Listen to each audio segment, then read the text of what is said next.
My name is Carrie Damon. I am the Director of Entrepreneurship Education here at Mars. For anyone who didn't come last week, we had a really great speaker, Mike McDermott from FreshBooks, who gave sort of what he's learned along the way, and he was a real honest and blunt speaker, so it was a very great session. We're going to start today with a video, Meet the Entrepreneurs video, which is about 4 minutes long. And as you go through your entrepreneurial journey, people will always tell you that first you define what the problem is first, and then how your technology or services defines the solution. So the problem that Profound Medical is after is prostate cancer. Prostate cancer is the most common cancer among Canadian men. Every year, about 25,000 men are diagnosed with the disease. And while current treatments are mostly effective, they leave patients with nasty side effects like incontinence or impotence.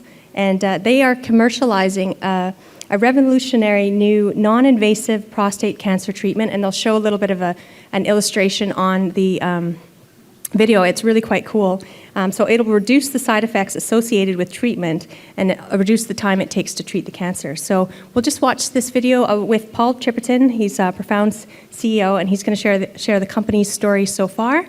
And after the video, we'll welcome Tony Redpath up to give the lecture tonight on the nuts and bolts of building a business.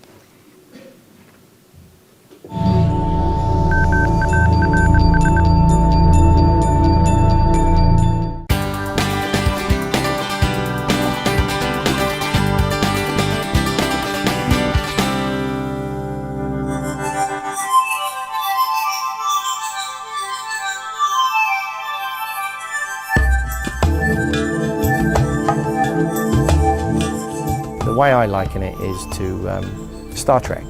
Everybody's seen when someone goes into the sick bay with bones and they do the little tricorder thing or do the body scan and they can see what's wrong with you. Well, we're getting to that point where some of these imaging techniques are allowing surgeons and imaging radiologists to start really understanding what's going on as a specialist with a particular organ.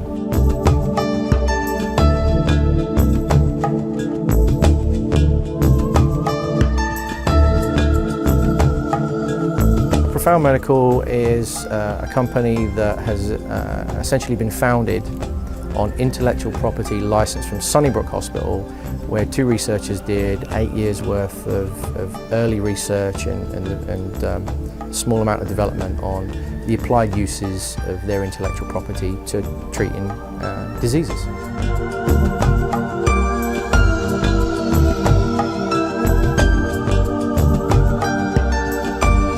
You could have the historical approach, which is a radical prostatectomy, whereby you are under a general anesthetic in an operating theatre with multiple surgeons and nurses around you. You will be cut open, you will be rearranged in the pelvic region, they will find your prostate and they will use a scalpel to cut your prostate out, sew you back up and send you on your way.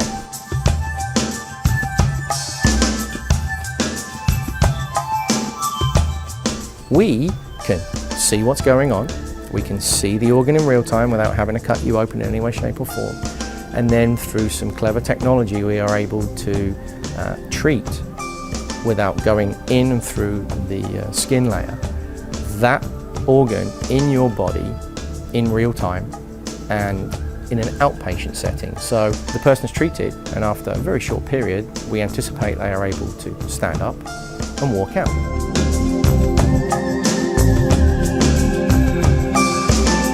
We use MRI to see the target organ in real time without having a root round in your abdominal area and your pelvic region. So it's non-invasive. And then the second part of that is using ultrasound, and I'm sure many people are familiar with ultrasound to image the child in the womb, but there's also another approach which is thermal ultrasound, which has been widely used to treat disease. The dirty little secret of the industry is if you look at all of the accumulated papers and analyses, there is an extremely high level of either incontinence or impotence suffered by the patient post-treatment. And we are talking, depending on the technique, in the 40 to 50% range. If you can see the target organ better and you can treat what you are trying to treat more accurately and more precisely, you have an infinitely better chance of treating the disease and leaving the man as the complete man post-treatment.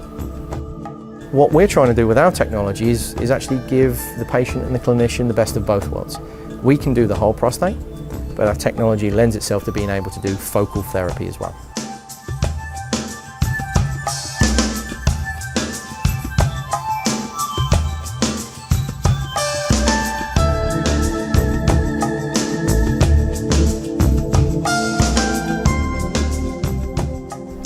We had a challenge, one singular challenge that was really grating on the company, which was finding someone with expertise in US FDA regulatory approval.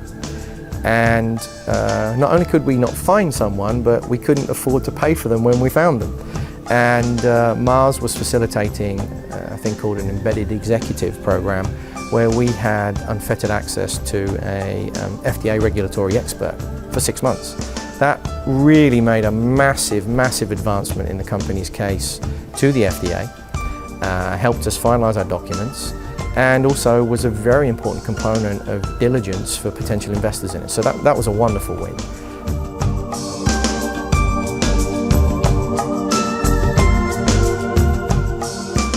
We're on the vanguard of a lot of these new techniques being explored in the clinical setting, with a genuine anticipation that the imaging modalities are now genuinely allowing people to be able to start treated that way. And I think as I reach my later years, 20 years from now, I think it won't be the norm, but it will certainly be a reasonable option for a reasonable number of diseases.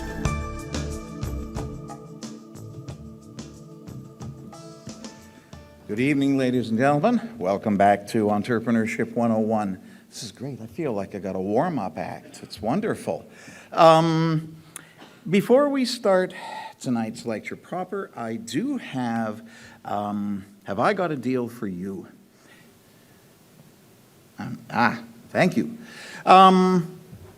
There is a workshop, or actually an all-day workshop coming up Thursday the 28th. It is the Mars Innovation Summit, and I think for some of you this could be a great opportunity to hang out with some of the movers and shakers in the innovation community. This is being sponsored by Mars Innovation, which is a part of the Mars Complex. Rafi Hofstein, you can't read the fine print. There are copies of this handout out at the back on the desk where you signed in, and on the desk at the back there. I think the spark plug behind this is Senator Jerry Grasstein. We've got keynote speakers like Gord Nixon, the head of the Royal Bank, a couple of VCs, investors, and closing remarks for the conference will be given by Glenn Murray, the relatively new Minister for Research and Innovation in Ontario. It's interesting, you just saw Paul Chipperton in the video there, and this wasn't planned. He's actually one of the panelists at this session. I'm just looking here. Ted Sargent has already got one. He's a prof in electrical engineering, works on solar energy harvesting technologies. He's already got one spin out. He's just created another medical application spin out. I won't bore you with details, but it's an excellent opportunity to hang out with some of the senior folks in this field.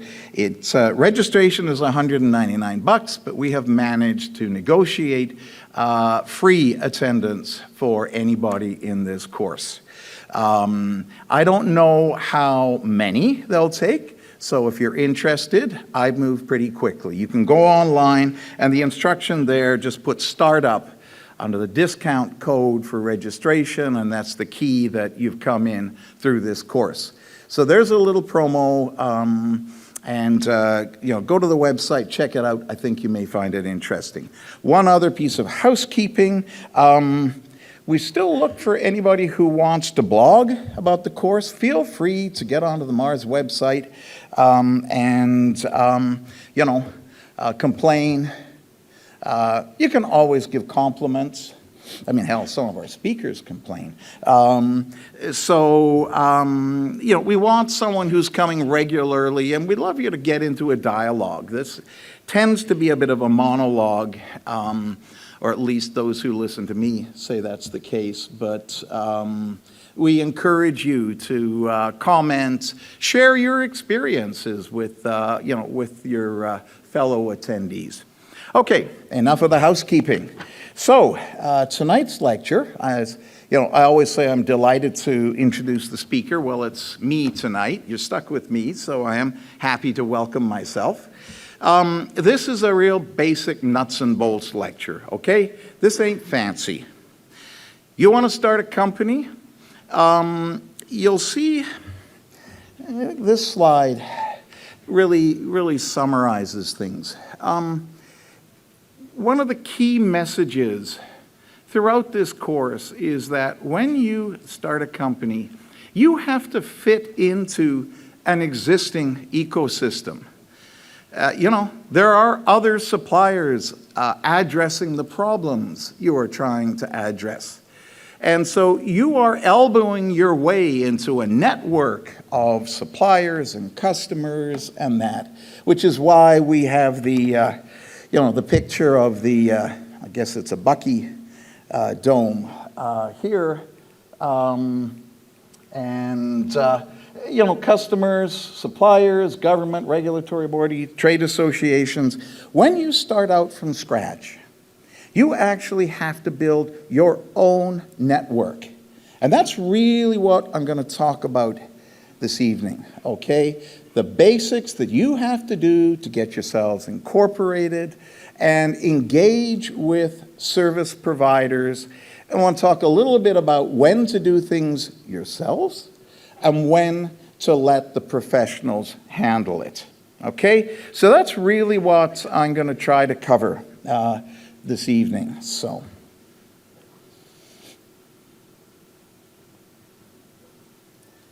it's not listening. There. So, you start out, it's very simple, right? It's you, Inc. You got customers, I'm assuming that's the case, or if you are a not-for-profit, you have a client or a group that you wish to serve and work with. It's interesting, I show my background in physical sciences. I presume you have suppliers. If you're a web-based service, you don't actually have suppliers. You write your software, you post it, and people download it and pay you money. So that's even simpler. But, it's whether you like it or not, you're actually going to get involved with a fairly significant number of other groups, okay? First thing, you need to incorporate. And I'm assuming here that is an assumption.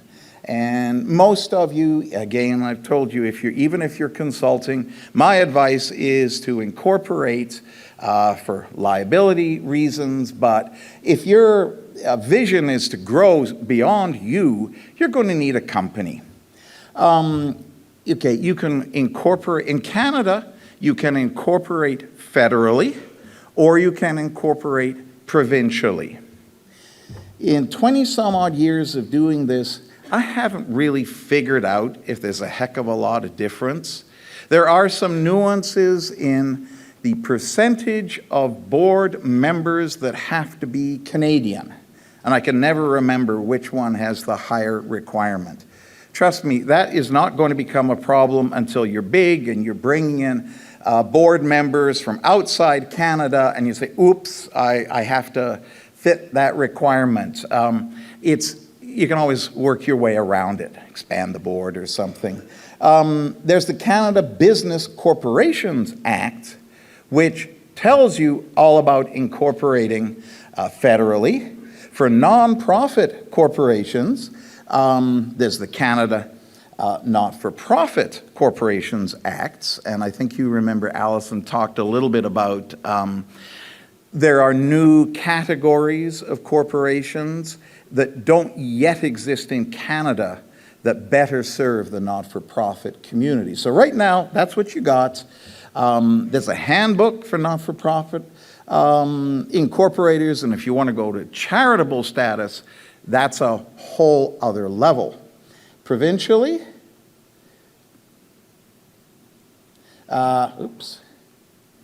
You can go to the Service Ontario website. The Business Corporations Act will tell you all about incorporating provincially. Again, not-for-profit organizations.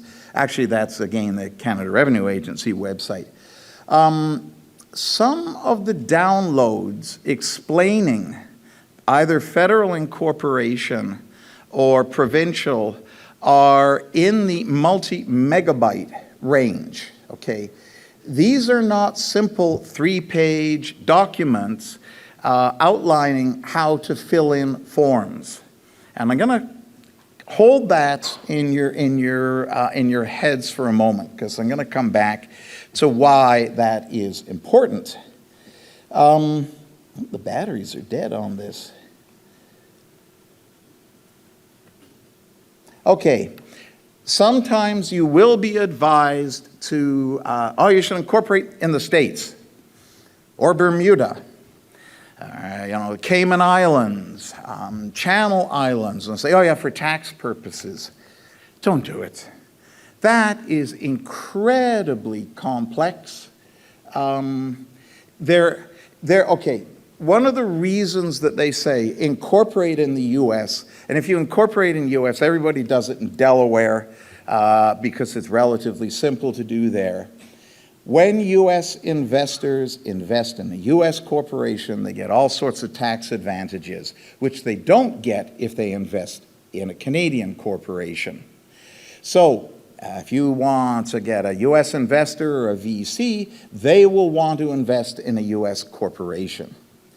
There are things called butterfly systems where you have a Canadian corporation and a U.S. shares exchange, and that lets each investor invest in the vehicle that suits them both. Don't even think about it when you're starting. You can set that up later. It's complex and it is damned expensive. So you only want to do it when someone's got $5 million on the table and it happens to be a U.S. investor and it's worth your while. So these are things that people will tell you, and I'm just trying to put them in context. Keep it simple. But even then, if you're keeping it simple, I don't care where you incorporate, the taxman cometh. When you incorporate, you develop a relationship in Canada with the federal tax agencies, with the Ontario corporate tax agencies. You will be paying HST. So when you do this, this actually is from the Canada Business website. The incorporation process can be very complex. You may wish to obtain legal and tax advice, et cetera, et cetera. You bet you wish to do that. That's my advice to you. When you start out, you have two very, very precious limited commodities: your time and your money, both of which are finite. You have to choose when to deploy your time and when to deploy money. And I would argue it is not worth your while attempting to become an incorporation expert or a tax expert at this stage in your careers. You will need to know enough about what is going on. But there are service providers, accountants and lawyers who do this for, and I called my accountant and he came in at about $800 last year when I checked with him. It can go higher, and that's a full package. Law firms do this almost as a loss leader. You'll see ads, incorporation, $300 or some such thing. My advice is, with your limited time, hire help. And again, now that's a message that I hope will follow through this whole talk. You need to decide when to start building this network and relying on that, and when to do things yourselves, okay? So here, all right, your little ecosystem just got bigger because now you're dealing with the federal and provincial governments because you're registered with them. And you're either dealing with a lawyer or an accountant. I went, when I did this the first time, I went with my accountant. The beauty of that is you just say, I want to incorporate, let's do a federal corporation, I want to call it this, and they go away and they come back with a binder. And it's got your articles of incorporation, and it's got your registration with the federal governments, and there will be 3 tax numbers, depending on whether it's payroll deductions, or whether it's HST, or whether it's corporate tax you're paying. You'll have an Ontario number, but it's all done. They're all there. You don't have to worry about anything. It's not that it's hard. It's hard to figure out what to do if you don't do it on a day-to-day basis. To somebody who does it on a day-to-day basis, it's a routine thing, so they don't charge you much. And I think it's well worth deploying some cash and not your time. Okay, so once you've incorporated, let's assume it's not just you. If it's just you, that's fine. But I'm going to assume that there's more than you. There's 3 of you founded this venture. You need an understanding amongst yourselves of ownership, of roles, responsibilities, and a variety of things like that. Okay? That's generally what's called a shareholders agreement. There are partnerships, other structures. I'm frankly not that familiar, and I do have to say I'm not a lawyer, so don't take anything what I say as actually being true. Get legal advice. I have to make that qualifier. But in my experience, okay, a shareholders agreement, it can be a 1-page piece of paper that says, look, we're going to share this equally. Joe here is going to lead it, and we'll follow. That's agreed, and after 5 years, we'll revisit this. Okay? It can be as simple as that. It can be 100 pages, and as the corporation grows, they tend to get, and you bring on investors, they tend to get more and more complex.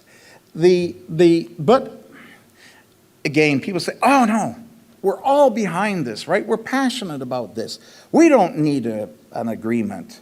Yes, you do. Again, you look at things, the key things. What's the ownership?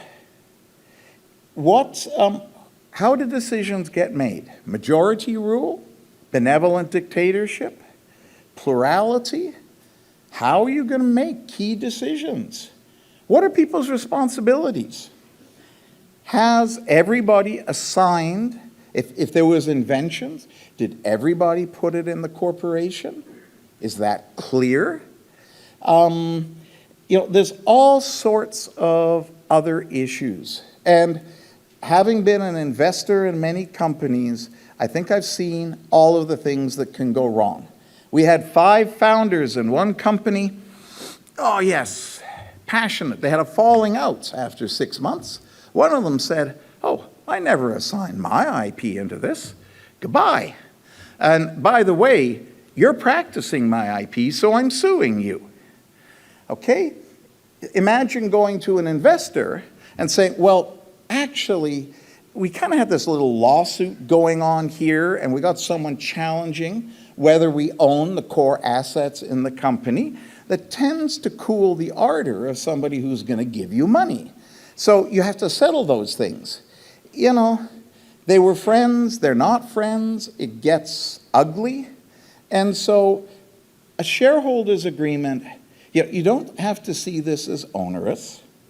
Again, you go to a lawyer and you say, and there are standard ones. I've listed these. There's a long list. Every time there's a clause in that agreement, you say, oh, I never thought about that.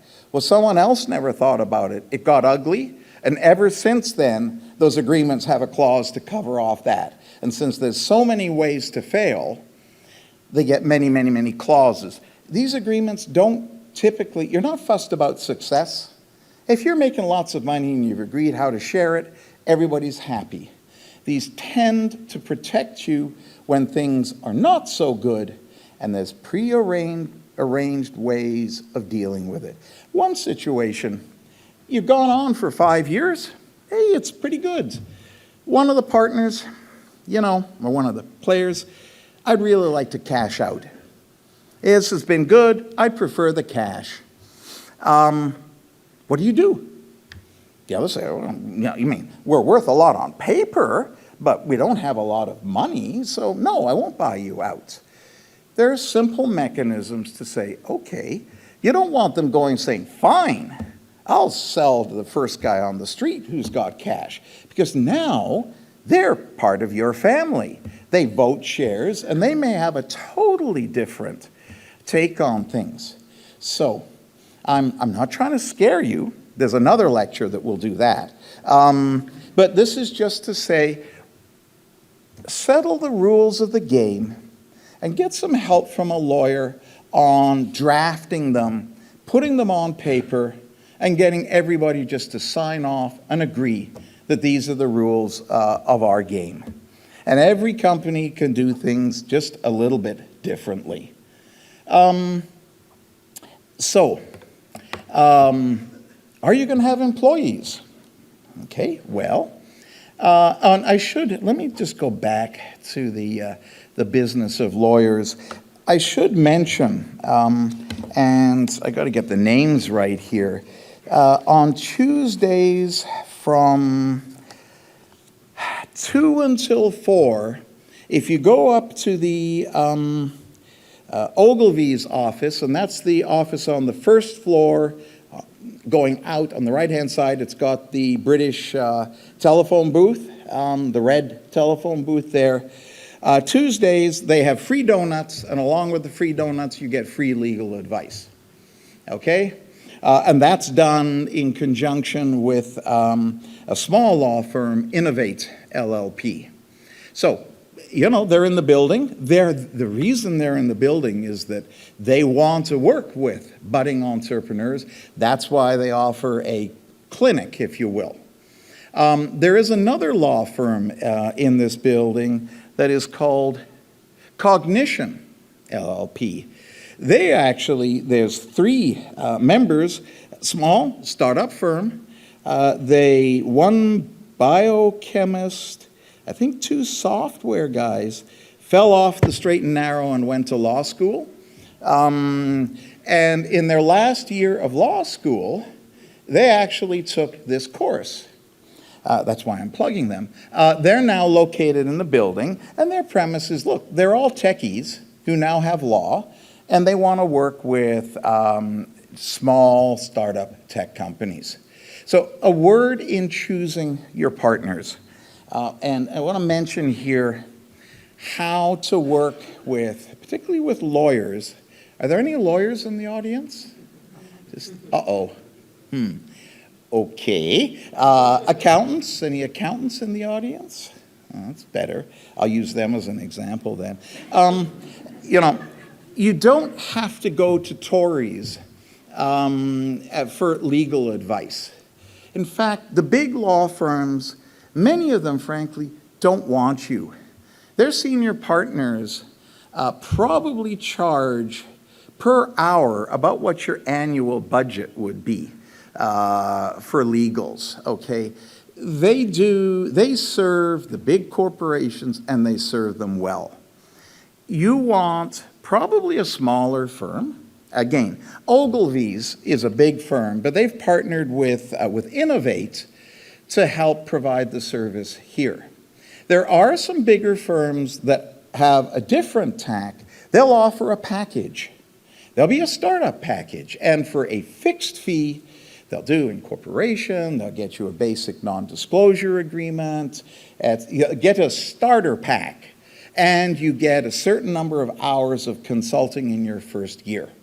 So it's recognizing that you don't have a lot of money, but you have some fairly standard startup needs, and it's a loss leader to get your business as you grow.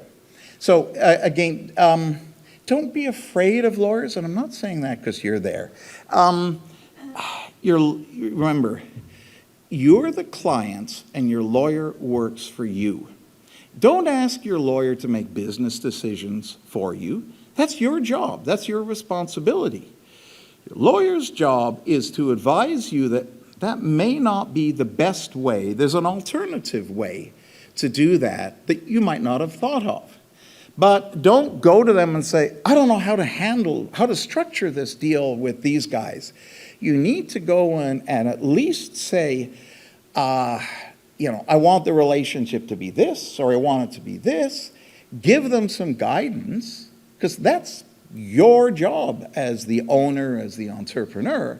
Their job is then to work with you and give you the best advice, possibly say, are you sure that's the right way? Because there is a different way that you may not be aware of, but ultimately to paper it in the way that best protects you. Same thing with your accountant. And again, you don't have to, when you sort of sign on with a lawyer or an accountant, you don't have to go to them with everything. And that's an easy trap to fall into. Oh, well, I'll ask them. Ka-ching. It's fair. They are charging for services. My approach is always think it through. Try to draft the way you want something to work. So give it a lot of thought and then go and sit down and have them say, well, if that's what you want the business relationship to be, here's some ways we could deal with that. Rather than noodling on it in their office when, they should be charging you because you're burning up time while you're thinking about things. That's not a very efficient use of either your time or your money. And, go back to point one, you don't have a lot of either. Same thing with accountants. Just because you go to an accountant to set you up doesn't mean, oh, yes, I have to now have them handle all my books and that. Remember Mike from last week, FreshBooks? For those of you for whom it's important, here I'm doing a plug for Mike. Get FreshBooks. Do your own accounting. So just because you start a relationship, you use as little or as much of that service provider as you need, okay? And one other thing, you may have an uncle who is a lawyer who offers to help you, but has only done real estate in Peterborough for the last 30 years. Go to your uncle for advice, if you like, if you think he's got good advice. Go to a lawyer who practices high-tech business law for your legal needs. Again, get someone, you never want to be training someone on your nickel, okay? That's the first point I made. You don't want to train yourself if you don't have to. You certainly don't want to hire a service provider because they happen to be a friend or they're recommended by someone who really doesn't know the space that you're in, okay? Someone who is a professional in the space you're in may charge more per hour, but will use far less time because it's routine for them. And they're not having to learn. Anytime someone has to learn, there's a chance that there's a much higher chance they'll make a mistake. So go with someone who helps you. I didn't touch on this, I could have put on there patent advisors, patent attorneys, patent agents. Go to a patent agent. If you're doing life sciences, work with someone who knows life sciences as opposed to someone who does chemistry.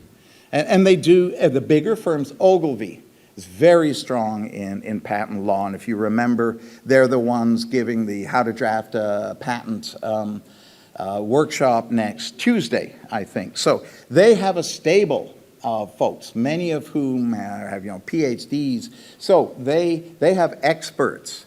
That's one of the advantages in that case of a bigger firm. But choose your service provider by their expertise, not just because they happen to be convenient. So Now, you're going to employ people. This is great. And again, we have a number of lectures about hiring, firing, and that. But one of the things that people often say is, I don't want to have to make deductions in that, so I'll just hire them as consultants, right? Then we can avoid all that sort of nonsense. You can get away with that for a while. But there's a checklist at Canada Revenue Agency that says, do you meet these criteria? Do you have, a desk in the company? Do you have reports to you, et cetera, et cetera? Bingo. I don't care what your agreement says. You're an employee, and you, the employer, you're obligated to make deductions. So, yes, you can have consultants, but if these are going to be long-term relationships, you might as well face up to the fact that they're employees and call them that. So that is, again, the good news is that when your accountant sets you up, you've got all the necessary numbers. The bad news is because they know that you're there, they will be saying, yes, I want this form submitted quarterly. They're getting a lot better than they were in the past. It used to be monthly. And you're 3 days late, you get a letter from them. Now they relax, you don't have much revenues, then fine. It's okay, we can, you only have to file quarterly. In some cases, you only have to do it annually. They have recognized the paper burden, but it's not that bad. But you have employees, you do have to register with the Workplace Safety and Insurance Board. And that's, it's not a joke. Doesn't cost you much. Couple of employees, I don't know, you're paying 10 or 15 bucks a month equivalent. It's not a large amount. The paperwork's not that hard. Not registering with them and not filing, and the paperwork will get really hard because they'll come after you, and you'll have to dig yourself out of a hole. So it's part of the system. It's part of being in business. Get over it, develop some habits. These are things you can do yourself, okay? They're not that hard to do when revenues are low. When a lot of money is flowing in and you've got lots of employees, obviously you pass them out to professionals. Payroll, there's payroll providers out there when you're big enough. So start yourself, transition to a service provider when it makes financial sense to do so. They're all part of this network, and it's getting kind of crowded around, you Inc. in the middle there. So I didn't put all of them on workers' comp. So enterprise name, go to Canada Business website and patents. CIPO, CIPO has an excellent introductory brochure on patents. And again, we're going to have a lecture on patents as intellectual property as a business tool. That comes after Christmas. The mechanics of filing and 1 year if you got a provisional, and then filing PCT and all these good things, get professional help. I mean, this is, if you're in a business where intellectual property is important, this is your core asset going forward. So, don't let an amateur, aka you, try to do it. I've had people say, oh no, I can write my own patent. Draft it, and then sit down with a patent agent and come up with the final one. That's efficient. You know what you think you invented, and you can describe the experiments and the proof that you've done. They can turn it into patentees, and trust me, patentees is a very strange language, but it's a very clever language, and a good patent agent will add value as they are crafting your patent. Now, if you are doing scientific research and development, one of the things to be aware of are shreds. And that's, those are tax credits that you can get when you file your tax return. So there's some good news when you're filing that tax return. And this is cash back to you. If you had $1 million and you spent it, all of it on what? On eligible research and development, then you can get, as a small company, 35%, so $350,000 cash back to you. So it is well worth being aware of this, because this is free money in a sense. It is one of the cleverest things that the Canadian government has done, and you'll get a lot of flack. You'll hear criticisms of it, but for small companies, every small company I know, when I look at their financials and projections, there is last year's SR&ED credit will likely be $100,000, and we'll get it, and that's factored into the cash flow, and that extends your runway, because you get $1.35 million of development out of $1 million investment. So who wouldn't do that? There again, you're a good accountant in this area, or a good lawyer in this area, will understand SR&EDs. But the basic rule on this is, look, there are only certain things that are eligible. And this is accountants defining science, okay? Charles isn't here, my accountant friend. But they say, okay, you need to convince them that you are actually doing research, and it can be research on software. I mean, you don't have to have rats running around and doing things. This can be developing some software. You are developing a new product to go to market. So salary costs, supplies, these are all sorts of things that are eligible. But what you don't want to do is get to the end of the year and say, oh yeah, we were doing, all of that was research. Well, what were you doing?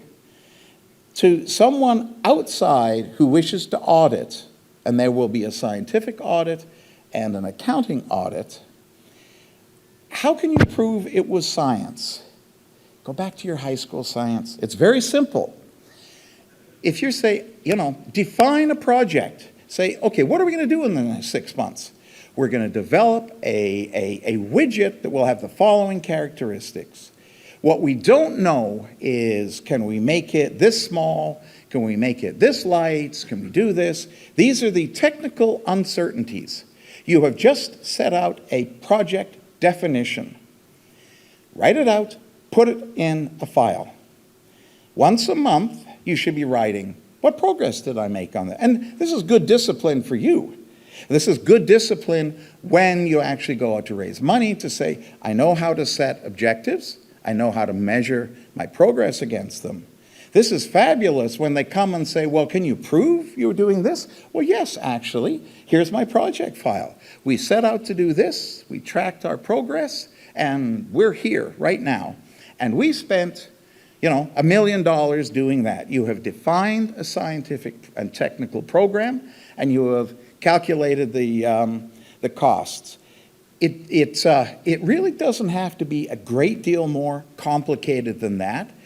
As I say, what you don't want to do is get the end and say, oh yeah, this was really development, because they say, well, that was marketing. They don't pay marketing costs. Well, no, I wouldn't have called it marketing. It was really beta testing. It just set it out so no one can say you retrofitted it. No, there was a technical uncertainty, and I had a program to address that, to get a program to market. So just keep that in mind, because that money is crucial. I cannot emphasize how helpful SR&ED credits are. And it is it's a reason that, in fact, some US companies will set up an operation here, because the money spent here gets a SR&ED credit, and that circles back is why you don't just set up in Delaware, because Delaware companies don't get SR&ED credits and all this good stuff. So keep it at home, because we want you to stay here, by the way, at least close to Mars. So now you've got Canada Revenue Agency next to the federal government, and they're a pain, but when that SR&ED check comes in. SR&ED checks, incidentally, are bankable.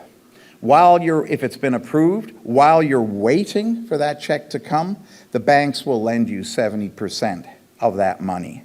It's that much of a kind of a routine process that generally the first one, they wait until you've done it, but after that, it's a bankable. Once you've been approved, of course, it's CRA, it takes months before you get the check, but you can borrow against that. And that pays salaries and does all sorts of good things. So, a couple of other things.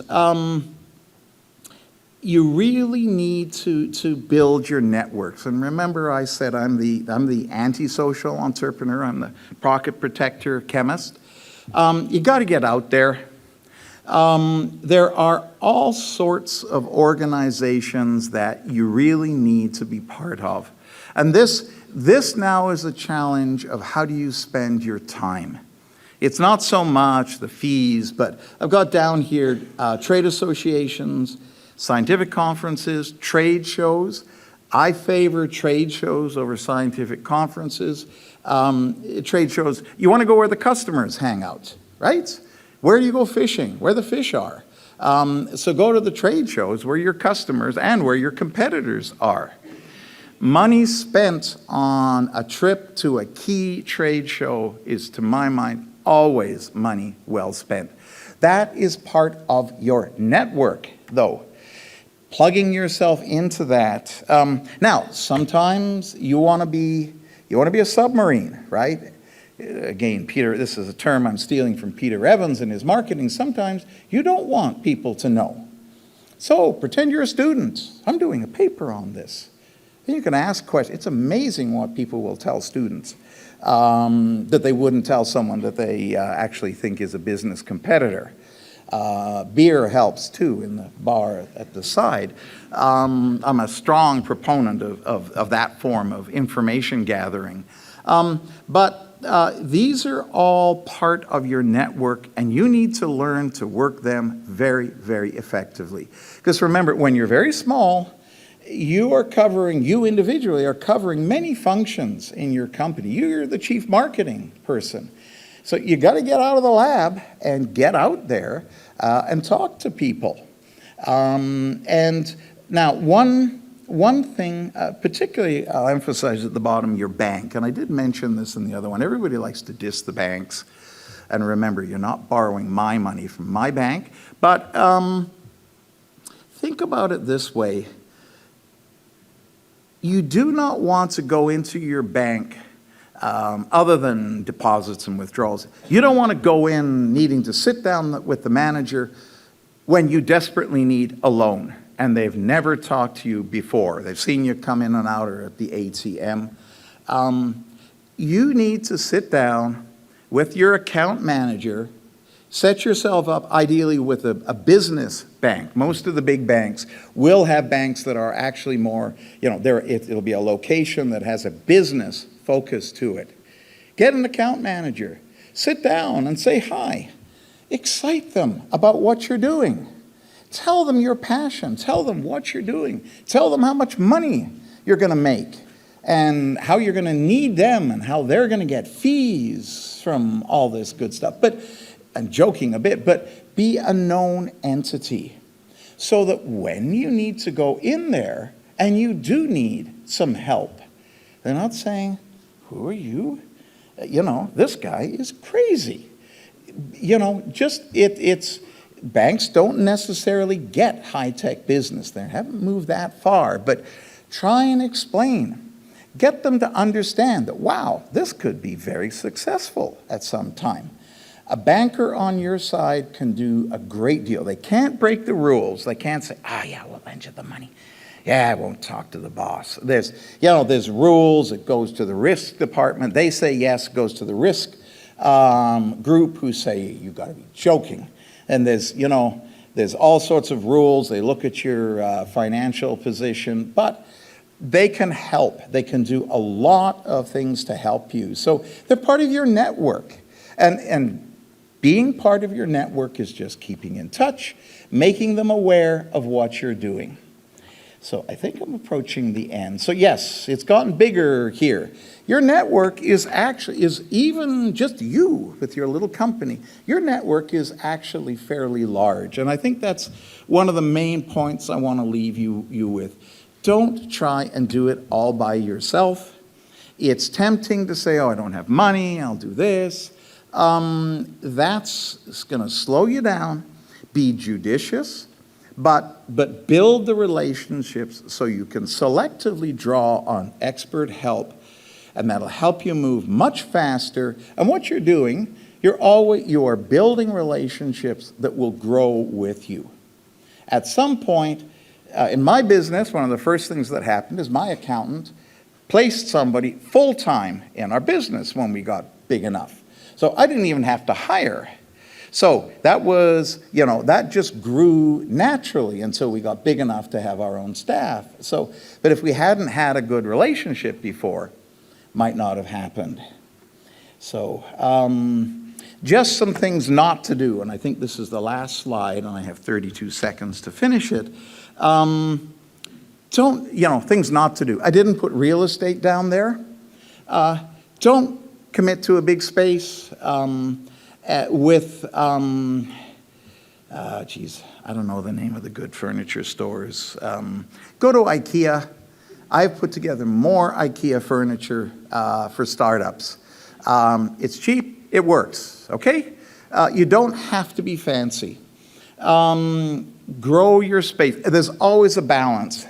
And Lord knows we know this in Mars. You don't want to say, I just need 2 desks. If you know 6 months from now, there'll be 6 of us, because you're going to need to expand.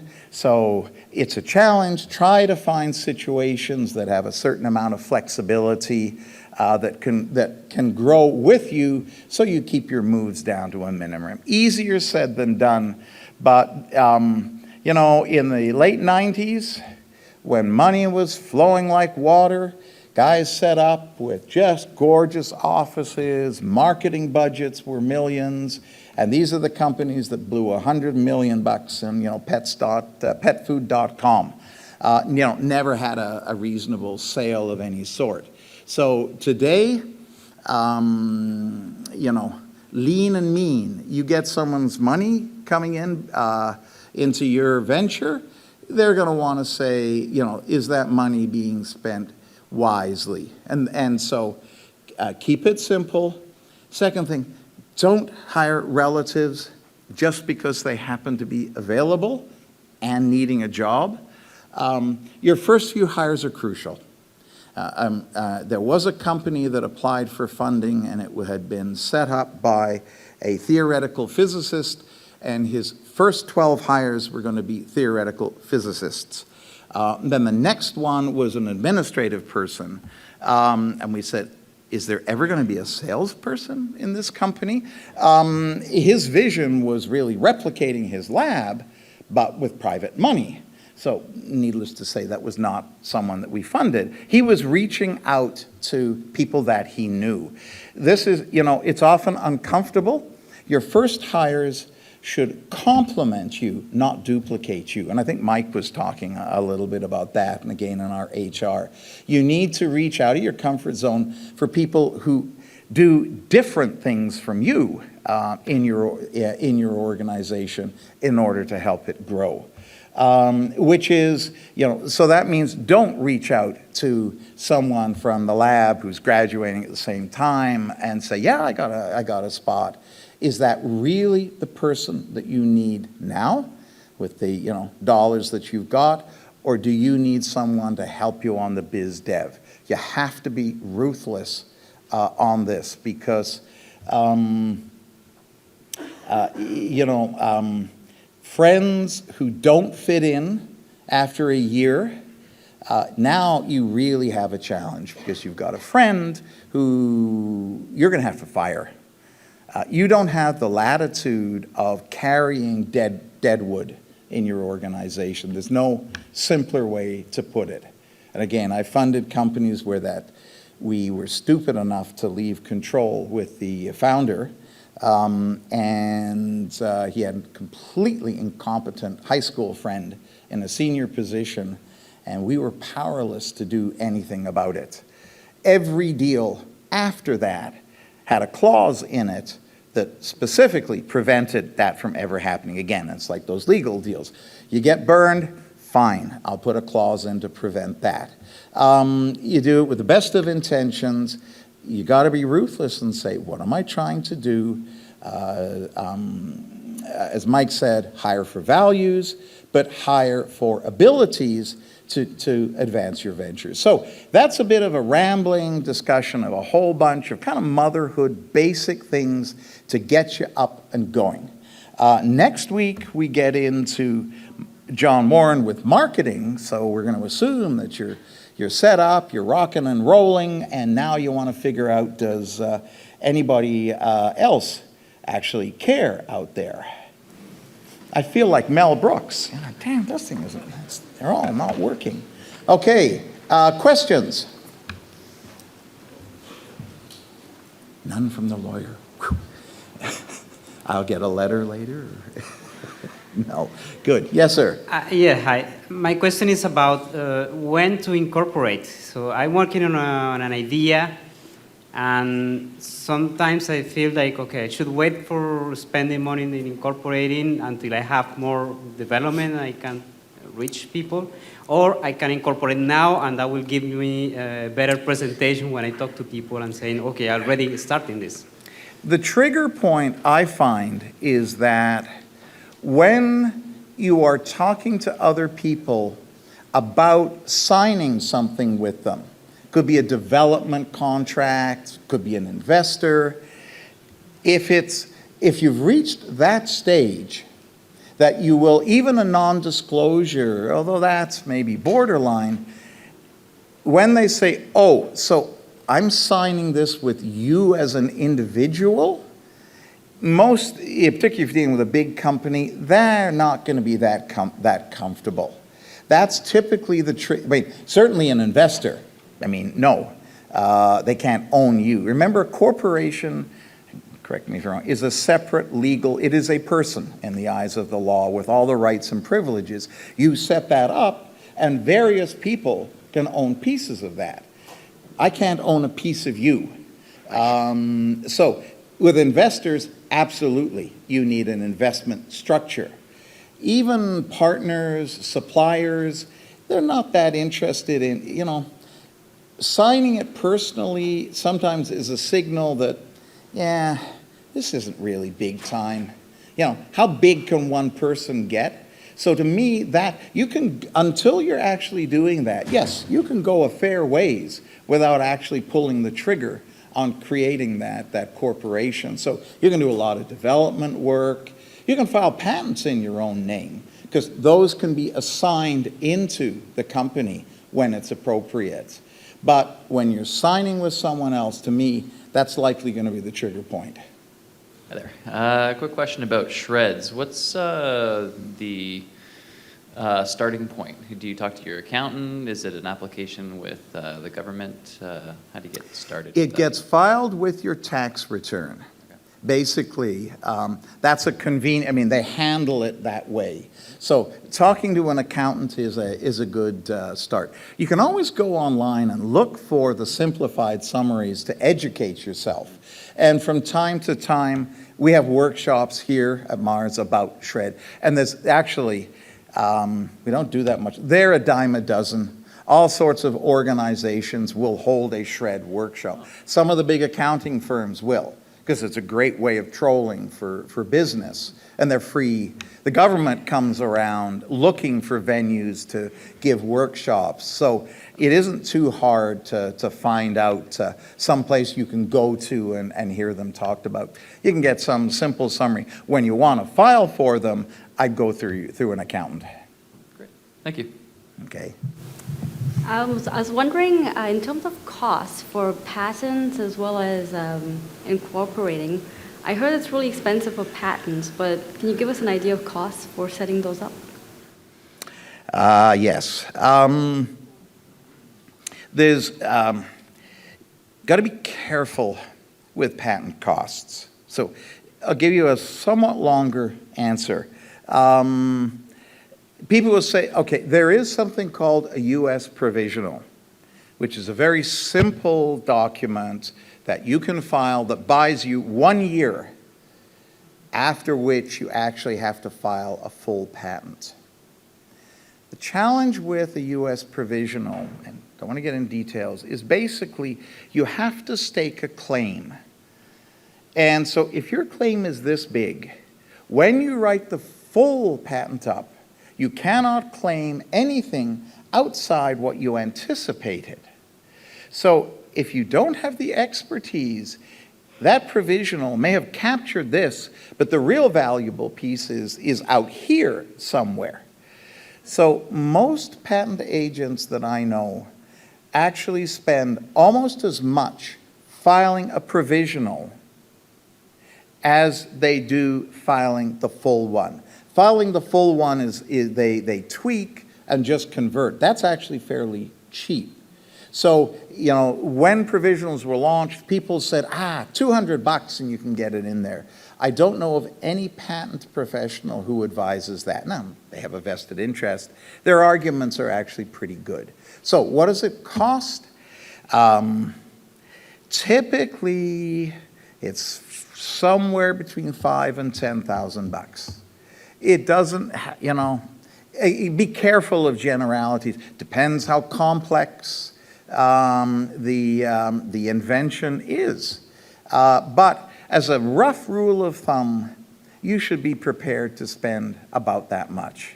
But remember, that is just the start. That gets you a filing date that says, yes, as of this date, I claim this space. When you file internationally, you can buy a time, 18 months or so, you're going to start paying fees. When you go to Japan, you could reckon at least $20,000. It will have to be translated into Japanese. That's been my experience.